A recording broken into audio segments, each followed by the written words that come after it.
Hey there, super friends. This is Joey with Last Point Gaming. Today is still Friday, December 8th, 2017. If you want to connect with us on social media, you can friend up our Last Point Gaming Facebook account. You can follow us on Twitter at Last Point Gaming. You can follow me personally on Twitter at Stranger Sparrow, or you can always reach out directly with an email to lastpointgaming@gmail.com.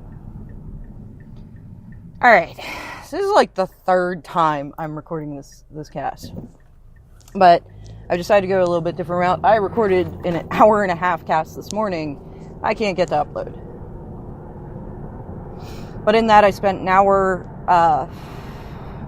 talking about kind of responding to the video that posted to the Geo Traders YouTube account yesterday,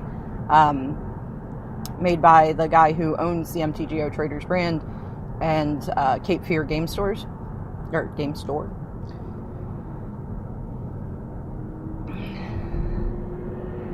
And then a half hour was my response to the recent news on bans and suspensions in relation to the latest community politic war.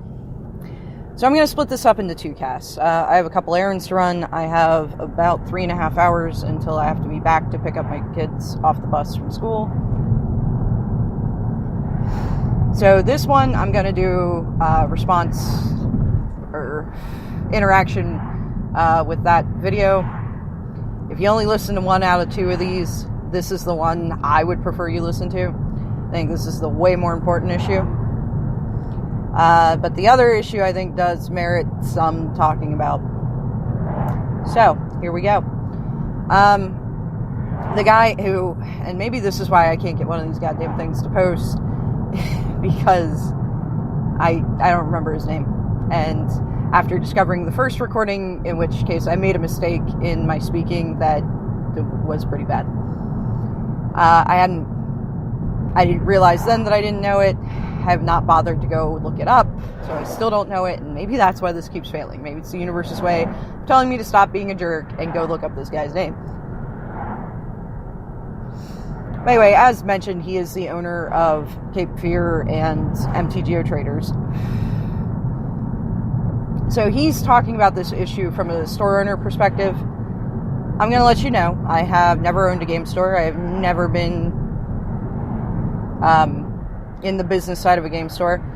OG Boss, as I have called her before, will henceforth be referred to as Boss Lady, because that is going to help me not screw up. I knew her as a somewhat different person back in the day, and I really need to get better about not referring to her that way. That's actually what I screwed up. And I don't think she even knows that this podcast exists, but this isn't I want my good guy points for doing the right thing. Even if she never knows that I screwed up, I would still know, you know? If you screw up and nobody's around to hear it, does it still make a sound? Yeah, it does. Anyway, Boss Lady and I were friends back in the day. We're still friends. We don't see each other as much since she sold the shop off to Boss 2.0, but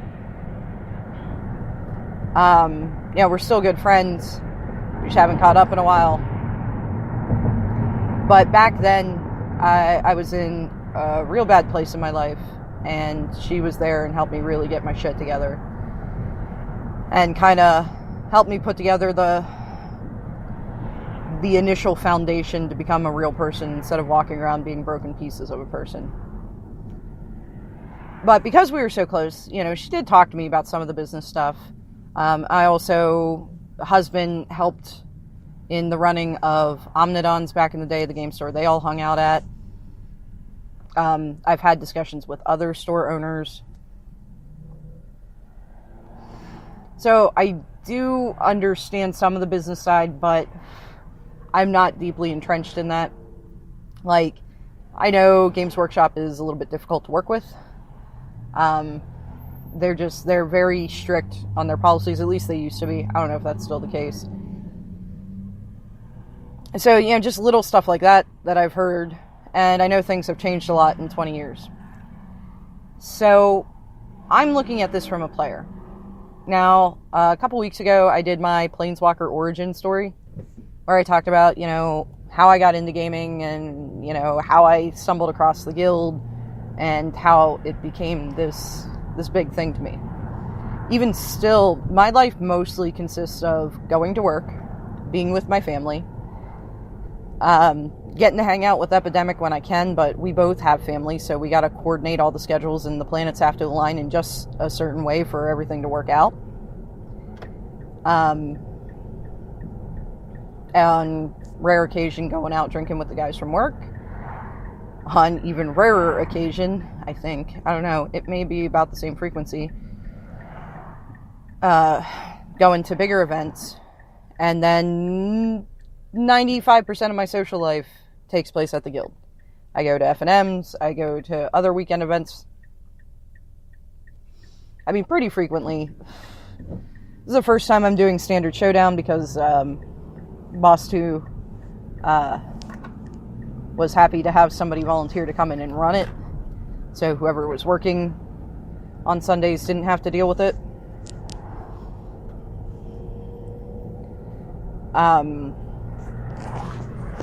I didn't usually participate in that before because I am still pretty bent about my Evolving Wilds out of my Ugin Spate pack.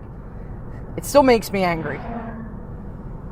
Like, ooh, look, this specialty pack where I can get so many cool special cards with alternate... Oh, it's an Evolving Wilds. Yay. God damn it. Why me? Why is it always an Evolving Wilds? But yeah, I go to events on the weekends. I've started getting Boo playing, started exposing her to this community. And I mean, our community is pretty great. I like them. I like them a lot. So it's important to me that the shop keeps going, which is why I'm so loyal to them. Pretty much all my singles I buy there, unless dealer doesn't have them. But I also, I don't just roll in on Friday with a list most times. Most times, I Facebook message him and I say, here's a list of cards I need. Do you have them in stock? And can you give me a ballpark price on it so I can budget for it? And that way he knows if he's got inventory at, his apartment, because he travels to, bigger tournaments. Mulan plays in like GPs and stuff. So a lot of times he'll travel with her and, deal cards to the vendors there, or I don't know if he's ever had a booth. Sometimes he just helps out with other card booths. So, he's like, all right, well, while we're going down, I might as well go offload a bunch of this crap that nobody wants to one of these other vendors, so it can become their problem. And there's a fair portion of the time I'm looking for that crap nobody else wants, because I like to play bizarre decks.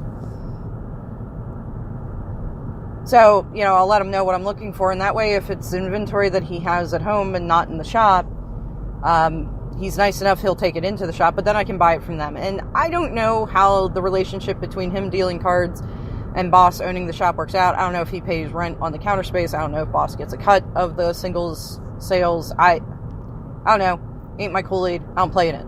It's between them. And as far as I'm concerned, that's where it should stay. But I know that buying singles is supporting my local shop. I know that buying mats there, buying deck sleeves, deck boxes, all this product there is supporting them. Can I get some of this shit cheaper on Amazon? Hell yeah, I can. But I don't buy it there. The only kind of step of disloyalty is an immensely poorly kept secret around here that there is another store that sells bulk product a lot cheaper, like booster boxes. He is mostly a sports card store, so I'm going to call him Griffey, as in Ken Griffey Jr., because this is the only baseball card. That and Sammy Sosa.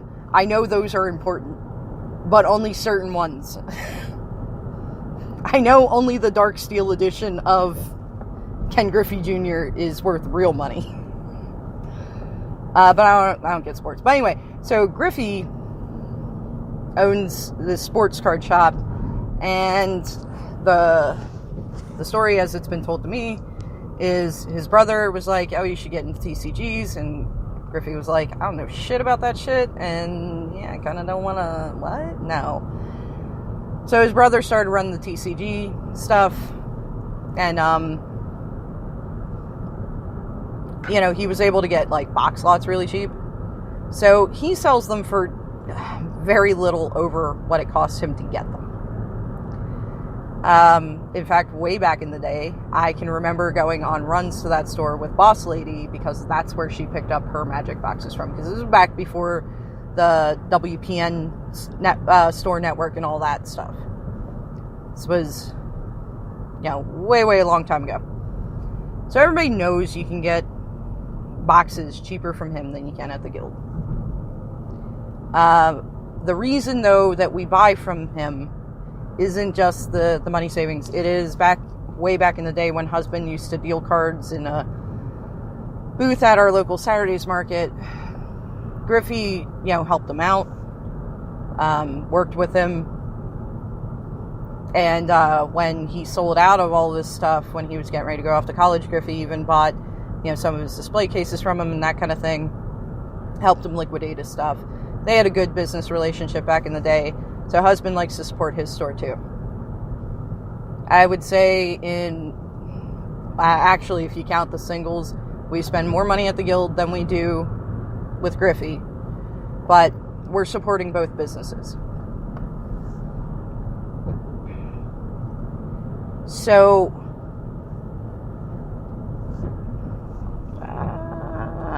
I can understand, especially like the 16 to kind of 22 bracket of players. They're early in their career paths. They're at the low end of where their career will likely go. They have less disposable income. Well, I don't know, 16 to 18, depending on your family situation, you may actually have more disposable income because you have a part-time job and no responsibilities with that money. But for the most part, they tend to be a little more penny pinchery because, man, if they can save 25% by buying packs at Target as opposed to their LGS, well, that's going to take them further. So, I mean, I do understand that. I do understand that when financial needs dictate that you go about things a certain way, especially if you're playing like Standard, where you can't even just accept that, like, okay, well, I'm going to play a bad deck and slowly build it up and upgrade it to the point where it's a good deck and I'm just going to take a lot of losses and, pay a little bit more but support the shop. The problem is when rotation hits, all that hard work is gone. And that can be really irritating. Magic is a very expensive hobby. It's definitely not the most expensive hobby there is. One of my colleagues at work is a hobby stock car racer. I imagine that is really expensive too.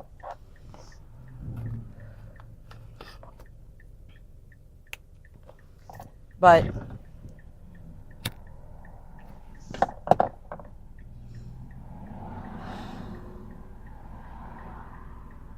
when you don't support your LGS, you run the risk of your LGS going away. Now, I don't know how any LGS actually supports itself solely off of Magic and Magic-related things. Like, I handed to Boss Stu and Boss Lady back in the day. The guild carries a diverse range of gaming products. Now, they don't have, like, model airplanes and they don't do video games, but they carry war game stuff, they carry role-playing stuff, they carry a shit ton of board games. I know I bought a lot from them. They deck building games, living card games. Of course, their Magic stuff. I know that there are HeroClix tournaments run, like, I want to say it's like once a month. It's definitely not every week during FNM, but I have seen them. They have, like, store demo copies of games to teach people. I mean, of course, Magic, or TCGs and war games are a little more unique in that they are generally a steady flow of purchase. You don't just buy into Magic once and you're done, you're good. Whereas role-playing, if you don't want to upgrade to oh god, I don't even know what edition of D&D we're on now. I don't really like D&D. Sorry. If you don't want to move on to the newest edition of D&D, you keep playing with the books you have. Also, in a role-playing group of 10 people, only one person actually needs to have the books. Board games, you generally only have to buy it once.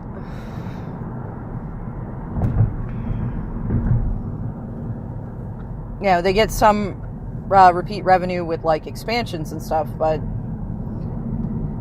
TCGs are really what drives continuous repeat business, because you got to stay current. And if you're a kitchen table player, at least there I can kind of understand. You play at your kitchen table with your friends, your joy in Magic is sitting around playing with, fun, janky homebrews, having a couple beers with your friends. You don't really care where the cards are coming from. You don't spend a lot of time at the LGS. Maybe the environment there is bad, or maybe you just don't like the whole sanction thing. You don't want to keep up a standard deck. I know there's a lot of appeal in that. You don't want the long haul expense hobby. You just want a fun thing to sit around the table and do with your friends. Like, even on the rare occasion Epidemic will play Magic with me again. We've started to heal those wounds. We usually play with, like, the Planes Chase anthology, or we have a couple decks on hand that were, like, the Speed versus Cunning Clash Pack from Cons, and the Elspeth versus Kiara dual decks. And we haven't taken any cards out, we haven't edited these decks in any way, they're how they come out of the box. So everything's a low, even power level. It's not, he's like, well, here's this super fun deck I put together out of cards I had, and I'm like, here's my Spike-Ass F&M deck. Let's go. Since I've started playing more competitively, I don't have time to maintain, a bunch of different decks. So, I have one deck at any given time, and it's probably my standard deck. I now have most of a modern deck put together too, so there's that. But that's it. Like, I don't have a bunch of home brew fun decks anymore. I don't have time for it. So we play with this out of the box product so that everything's on the same power level, and he's not just getting beat up and smacked around because I'm playing a deck list that I found on the internet and that I play at a competitive level, while he's playing, a super fun casual deck he put together out of cards spanning from Revised to... He doesn't really play with much past 8th edition.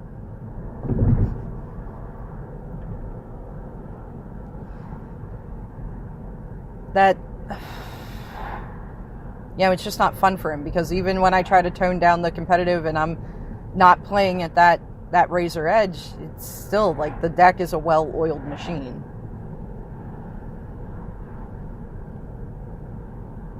And nobody wants the whole, well, I'll take it easy on you and I won't go for the kill when I have it. That's not fun either.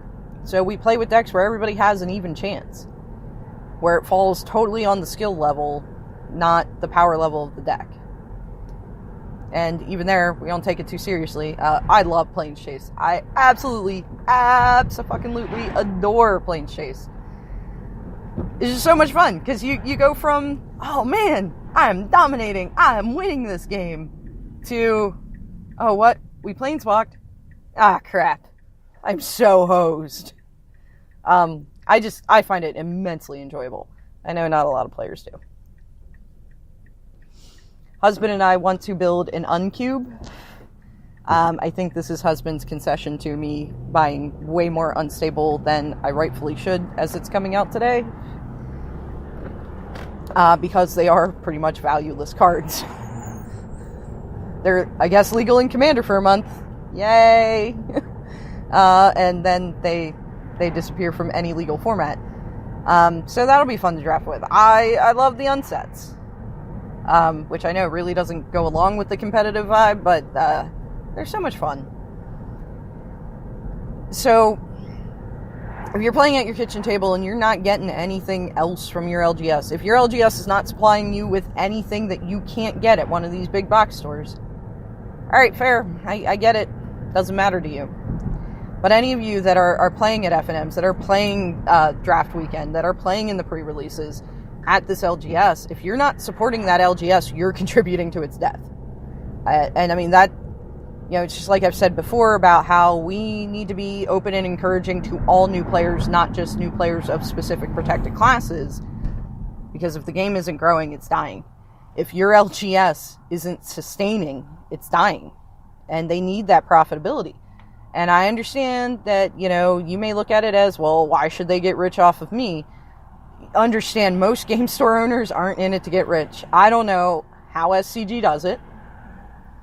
And maybe traders, with, them starting their online content creation faction along with this brick and mortar game store, maybe this is their early SCG level days, and maybe they'll get to that too. Maybe it was the content creation. Maybe SCG started as this small game store in, of all places, Roanoke, Virginia, and got into content creation and got on that truck early, and started getting people writing for him, started offering more than just a place to play and supplies to do it.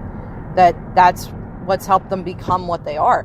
Maybe they had early investors that had some deep pockets and were passionate gamers and were like, yeah, we're going to make this awesome. I don't know how they maintain their profitability, and this is why I'm willing to pay for an SCG premium subscription, and why, I'm so, I don't want to take money from them by talking about the stuff, their premium content, to the point that any of my listeners who are getting my content for free can go, cool, I don't need to pay them. Because maybe they need those subscription fees to keep doing what they're doing. I don't know. I don't know the logistics of that. I do know that the opens I've gone to are great, and they must be profitable enough to not need to jack up their prices like the GPs have. Unless it's changed, the last I knew, $50 got you entry to a main event or a classic, a playmat, the invitational token for that season, which pretty soon here will be Ely Cassis, and rumor has it it's going to be he wanted a pirate.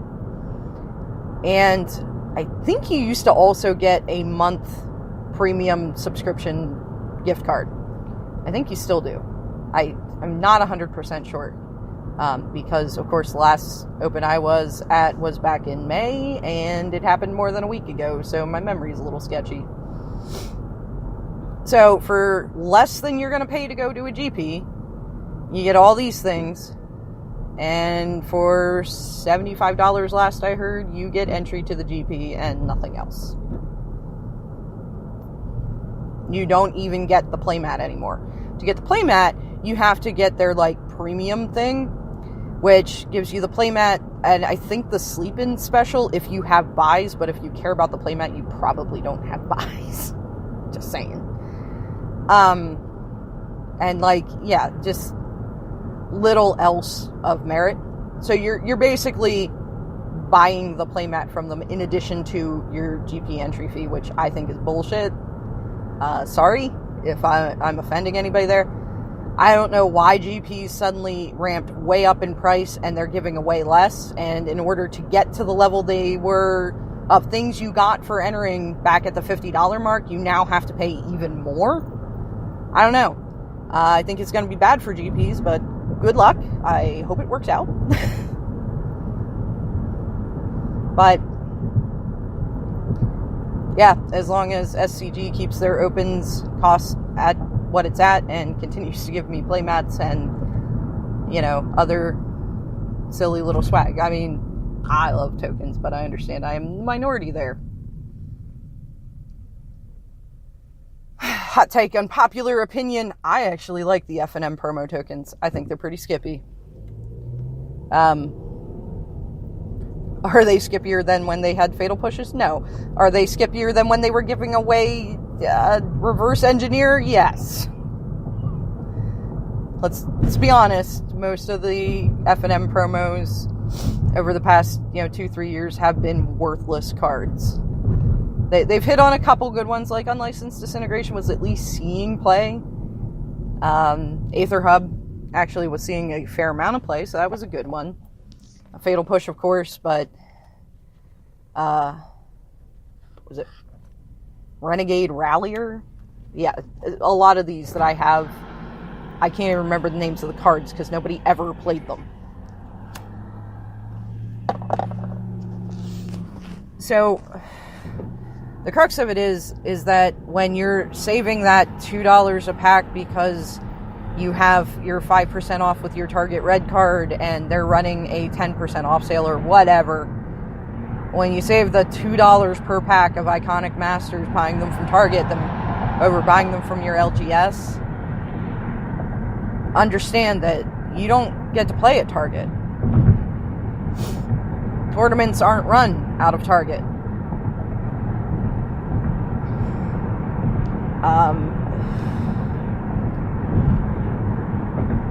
You don't get any of the other benefits that come with having an LGS. And if that matters to you, if that LGS being there matters to you, you should really do your utmost to support them, because if you don't, there could very well come a day where they can't keep their doors open anymore because too many players have wandered off to buying things off TCG Player or buying things. What? When did this garbage happen? God, I haven't been Middletown in years. Well, not years, but I haven't been on this side of Middletown in a long time.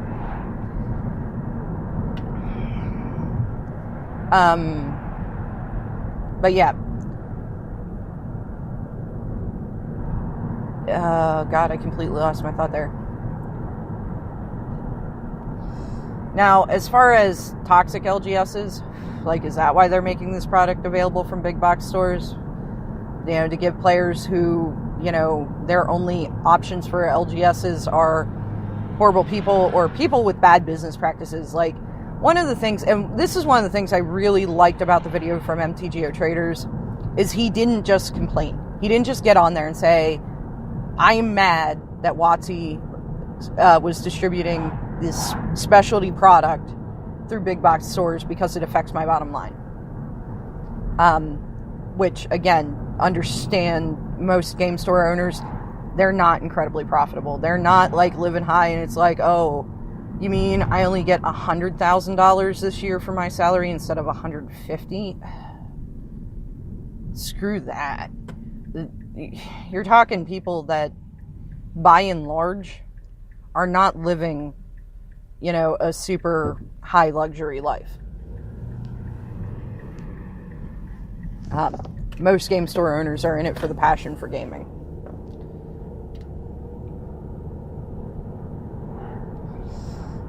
So, he didn't just voice complaints, he proposed solutions. And I think solution-oriented thinking is the best way to approach problems, because it's really easy to say, I have a grievance, here I am airing it. It takes a lot more thought and consideration to say, all right, here's the problem as I see it. Here are ideas I've come up with to solve that problem. What are your thoughts? What are the problems with these ideas? You know, where do they fall short? What are good ideas? How can we... Let's think about this and let's find a way to fix it rather than just yell about it. So, you know, one of the things was setting a floor, saying, okay, you can't, you know, MSRP on a box of Iconic Masters is, I think it's the same as all the other Master sets, which would make it $250. You're allowed to sell them as low as $150. That seems, whatever. I'm picking random numbers. So you're allowed to sell them at that line. Anybody caught selling them for less than that is, you know, subject to revocation of their WPN status. The problem with this is the same problem they were having with F&M promos. If you're not aware, one of the rumored reasons amongst the community why they moved away from doing F&M promo cards to the F&M promo tokens is because there were issues where players weren't getting these promos. Where there were store owners that had eBay stores that weren't affiliated to their actual game store. So rather than distributing these promos to players as they were supposed to, they were funneling it to this unaffiliated eBay store, which does violate WotC's terms, I think. And, just trying to make that profit there. Now, I say most game store owners are in it for the love of gaming, and they don't make a shit ton of money. I can see some stores that are in a hard-up position. They're trying to figure out how, they can maximize to not only keep the doors open, but keep the owner fed. I can also see some scummy people saying, God damn, game store isn't as profitable as I thought it would be. Oh, here's how I can snake some extra profit out? Great. I don't know what's malicious, and I don't know what was done out of, well, if I don't pull some shady shit like this, I'm going under. But, yeah, there was, I don't think WotC ever came out with an official, they officially said it was to encourage more casual players to play in F&M and give less enticement to spikes. No. I think it was a lot of problems fed into one. And honestly, if their goal is to encourage more casual players to play in WPN events like F&M, then screwing LGSs by giving specialty product or distributing specialty product through big box stores is a huge mistake. So I'm going to go ahead with, it was probably because the community was enraged about how many of these promos you could find before an F&M had even fired for, that month that promo was available, selling, 100 of them.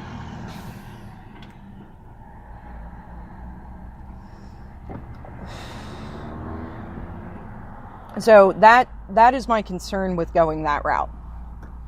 Is, it's the same reason people are like, well, this is why we got to be careful how much we tax corporations, because if we tax them more here, they're just going to ship their operations overseas. Is the more constrictive you make things, the more enticing you make those loopholes. So if they were to go that route, they would also have to form a team that scopes out these eBay stores that are selling this shit cheaper and determine if it is in fact, a game store skirting the system. Then, of course, revoking WPN status is definitely not in their best interest, because then they're not getting, that's a profit source out. So it's this whole big convoluted mess, and I get that. So rather than try to come up with the business fix, I will let that to the game store owners that understand this system way better than I do. I'm just going to implore you players out there that listen to me, please support your LGSs. As far as toxic LGSs go, I've heard people say that they would like a way to be able to report this. Oh man, I really got to look up the link. I'm going to look up the link, or I'm going to hit up my judge contacts and ask somebody if there's a link to report a judge. If you have an actual certified L1, L2, even up to an L3, DCI certified judge running your events at your local shop, and the place is toxic, I'm going to get you the information to report that judge. Because this is part of a judge's job. A judge's job is not just enforcing the mechanic rules of the game. That's why there's an entire section of the IPG dedicated to unsportsmanlike conduct. Part of a judge's job is to maintain the safety and comfort of the players. And I don't mean making sure you have really nice armchairs to play in. I mean making sure that people aren't being bullied, people aren't being harassed. Because, again, despite... Oh, apparently I'm speeding. God, good to know. Despite my stance that women, I don't think, just for being a woman, deserves extra protection. I think bullying and harassment at all should be answered. Should be said, no, we don't accept this. That it shouldn't be, oh, well, they're picking on that guy for being a noob. That's fine. What? Did you just, make a nasty comment about her makeup? Did you just tell her face looks fake? Whoa, dude. Whoa. Unacceptable. No. Bullying and harassment of any sort is unacceptable and shouldn't be tolerated. And this is why I get a little hung up on the narrative being focused on just protected classes. Because while everybody's spotlighting looking for that, this other just as destructive type of bullying and harassment goes unchecked. Because it's not the thing you've been told to watch for. So, again, it's not that I think it should be okay to harass or bully anybody at events. It's that I don't think anybody... wow, that really didn't work out. It's not that I think you should be able to sexually harass women at events and it should be just fine. I don't think you should be able to harass anybody. And I don't think, as far as verbal harassment, when it comes to touching, okay, recall the lessons you learned in kindergarten. Keep your goddamn hands to yourself. But when it comes to verbal harassment, no, I do not think it is particularly worse to harass a woman over her gender than it is to harass anybody about anything else. Now, I can understand why, when it comes to gender identity, like being a shitbag and purposefully misusing pronouns with an individual who is transitioning or has transitioned,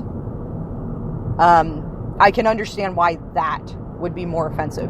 But if somebody's like, ha, you're stupid because you're a girl, like, really? That's the best you got? I mean, seriously, there are a lot of giant targets on me, and that's the one you pick? Whoa, alright there, buddy. I am not more offended for being harassed because I'm a woman than I am for being harassed because I'm not attractive, than I am for being harassed because I'm a nerd. Like, with an actual, like, nerdy job and everything. Than I am for having children, than I am for, being family-oriented. Harassment and bullying is harassment and bullying. And whether you're harassing somebody over their gender, their skin color, their ethnicity, their nation of origin, their gender identity, their sexual preferences, or their hair color, or the t-shirt they're wearing, or their skill level, or the deck they're playing, it's not right. And I mean, there's fun, playful, gentle teasing amongst friends, but you can't assume everybody's okay with that.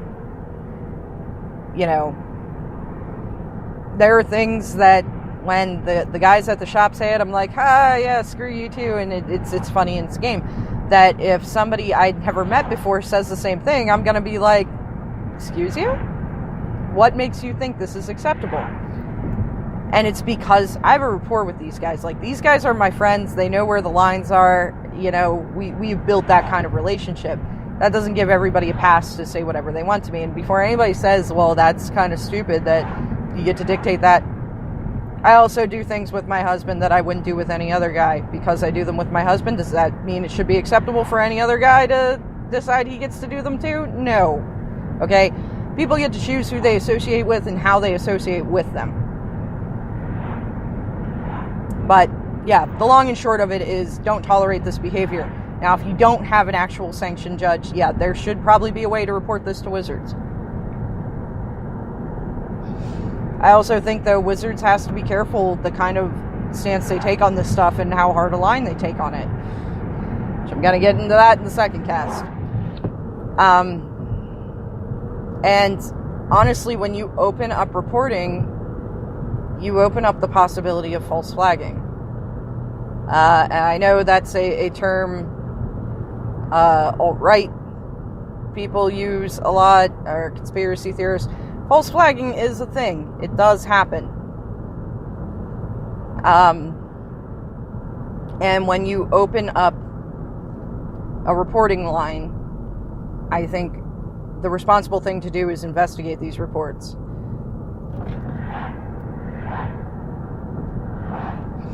Not just all you need to do is go say, somebody here called me a bitch, I want to report them, and they go, okay, WPN status revoked. I think there needs to be an investigation, there needs to be a back and forth. Because as much as I believe engaging in toxic rhetoric as a response to toxic rhetoric and defending your choice to do this and your choice in words and your choice to be inflammatory and hostile with, well, they started it. I don't accept that shit from my kids. If you're trying to say that this is what I want to see from the community, you need to act that way. You need to follow the standards that you are trying to enforce on everybody else. You're not above it. That being said, humans are flawed. We all screw up from time to time. But I think, again, I think this would require them having a team basically dedicated to investigating these complaints. And whether that's calling up somebody in the judge network saying, hey, we got a complaint about this store. You're an L1 from, you may not have big frame of reference here in Pennsylvania, but that's what I'm going to use. You're an L1 from, Grantville. You're a hike away from everybody else. You're not very well known for, being a judge or anything. And there's not very many people at this Harrisburg store that's going to know you on site. Can you do us a favor and kind of run an undercover mission for us? Can you show up at their F&M? Maybe even reimburse for mileage or something, if you're going to ask them to drive an hour to play in an F&M. But see if you can get, somebody who has an interest in maintaining the integrity of the game because that's what they signed up to do, in fact, volunteered to do. And see if you can, and I don't mean volunteer people. I don't mean say, well, if you want to keep your judge status, you're going to fucking do this, because that's bullshit. But, put the call out to some L1s that are a little outside of what would be considered local to that shop. Say, hey, any of you that really aren't well known amongst this community, so they may not realize you're a judge, because we don't want to see them on their best behavior. We want to see what's been going on. Can you show up to an F&M at this store? Don't mention you're a judge. Don't mention your affiliation. Basically a kind of low-key sting operation. And just report back in, what you see. Do they seem inviting and welcoming, or are you seeing a lot of problems? Are you seeing things that aren't being addressed? Are you seeing things that should be addressed and aren't being addressed?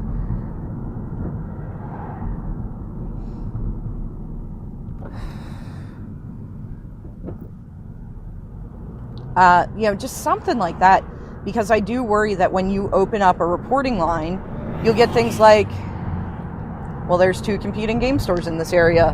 One of them's losing this competition. Well, I really want to keep my doors open, so what am I going to do? Hey, I need 3 people over the course of the next 3 months to go just hit a couple F&Ms so that, because that's another thing. I don't think you should be able to anonymously complain. I think you should have to put your DCI number on that complaint form so that it can be verified that you were indeed at that event. And say, hey, I need you to go to this F&M and launch a complaint. And then, next week I want you to go to that F&M and launch a complaint. And next week I want you to go to that F&M and launch a complaint. So that eventually there will be enough complaints that WotC will just go, oh, wow. Suddenly we've gotten a rash of complaints from there.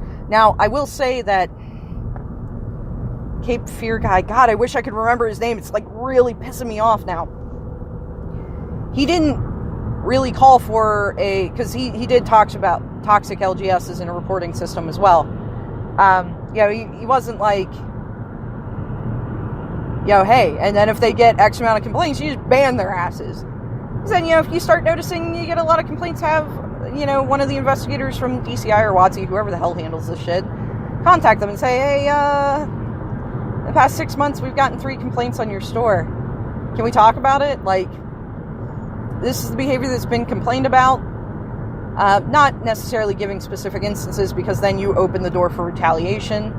But, we received a complaint that a young woman was verbally harassed. What's going on there?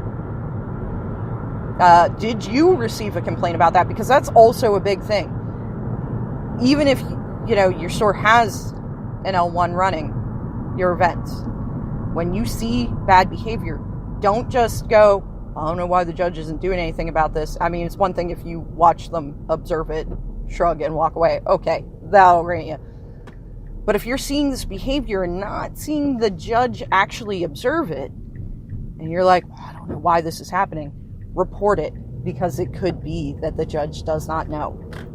It could be that people are keeping tabs on where he or she is during the event and making sure that when the judge is around, they are more civil than they would be if, say, the judge is on the other end of the table and maybe not close enough to hear what's going on. So report it. Report. When you see things, report. And leave it to the judges to sort out. You know, again, man, if they just bounce people from events on a single report, the way my buddies and I talk to each other, we'd all end up sitting out on the curb going, wait a minute, 3 of us got banned for how we talk to each other? Well, shit. And I agree that there should not be a system without some kind of warning. You know, there should be so we've started getting a lot of complaints. Let's talk about this. Are you aware that this is the code of conduct you are expected to enforce? Are you aware of these policies? Let me make sure it's spelled out loud and clear to you, because if this continues, you will lose your WPN status. I think things like that are an acceptable line to go. The problem is you got to have the staff to enforce it. You got to have the staff to do the legwork. So whether that falls on the DCI or WotC or whoever, I don't think just, oh, well, we received a bunch of complaints, so yeah, you're done. I think there needs to be more of a conversation than that. So that's what I got to say there. Wow, this one is pretty long, and I'm still just driving. I haven't stopped and done any of my errands, and I am down to 2.5 hours until I got to be back to get the kids off the bus. So I'm cutting this one off here, because these are 2 very separate issues, even though they intertwine somewhat. I'm going to basically cut this one off and start recording the next one. But I do want them to be 2 separate casts. I don't want them to necessarily be linked. So, as always, if you made it this far with me, thank you very much for listening, and I'm going to talk to y'all again real soon.